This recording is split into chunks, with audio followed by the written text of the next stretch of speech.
Hello, मी doctor पौर्णिमा जोगमेकर, marina enclave मलाडमध्ये राहते.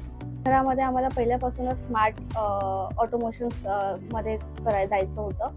त्याच्यासाठी आम्ही व्हेरियस गुगलद्वारे आम्ही भरपूर याचे कंपनीजमध्ये हे केलं, कॉन्टॅक्ट केला. तर आम्हाला तिथून समजलं का गोरेगावमध्ये एक शॉप आहे अल्वेरा, तिथे आम्ही गेलो. तिथे मिस्टर आशिष म्हणून होते, त्यांनी आम्हाला ते सगळे दाखवलं.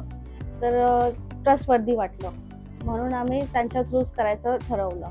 पूर्ण फिटिंगपासून तर आता आम्ही ते असेंबल करण्यापासून आणि आता आम्ही ते पूर्ण राहतोय, हे एकदम स्मूथ प्रोसेस होती. सर्व्हिस एकदम चांगली आहे. काही पण अडचण आली तर विदिन 24 आवर्स आपल्याला लगेच ते रिसॉल्व्ह करतात इश्यू, काही पण असेल तरी. इनफॅक्ट कॉलवरती तर 24 आवर्स कधी पण कॉल करा तुम्ही, तर ते अवेलेबल असतात आणि आपले इश्यूज सॉल्व्ह करतात. स्विचेस खूप छान आहेत आणि स्मूथ यूज करायला एकदम स्मूथ आणि इझी आहे. तसंच आपण मोबाईलवरून पण सगळं ऑपरेट करू शकतो. तर घराच्या बाहेर असताना सुद्धा मी लाईट सगळे ऑपरेट करते. इव्हन व्हॉइस कमांड आहे, तर ते आपल्याला एकदम इझी पडतं. Alexa, turn on living warm. Okay.